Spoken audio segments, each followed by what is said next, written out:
میخوام داستان جالب و جذاب قدرت یاجلو رو براتون تعریف کنم. مردی که با دامداری و ورزشکاریش شناخته شده است. قدرت یاجلو یا همون قدرت خوشتیپ توی یه روستای قشنگ تو شمال ایران به دنیا اومده. از کوچکی عاشق طبیعت و حیوانات بوده و همیشه دلش میخواسته یه دامداری بزرگ داشته باشه. با تلاش و پشتکار قدرت تونست یه دامداری موفق راه بندازه و کم کم توی منطقه خودش معروف بشه. ولی چیزی که قدرت رو متفاوت میکنه نه فقط دامداریش، بلکه علاقه‌اش به ورزش و تناسب اندامشه. قدرت همیشه به ورزش اهمیت میده و به ظاهر خودش هم توجه زیادی داره.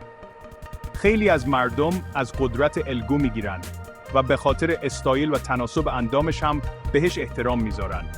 اون حتی توی مراسم‌های محلی هم همیشه بهترین لباس‌ها رو میپوشه و همونطور که میگن همیشه یه سر و گردن از بقیه بالاتره.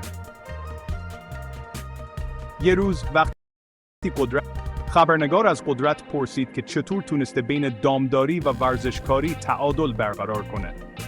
قدرت لبخندی زد و گفت همه چیز به علاقه و عشق به کار برمیگرده.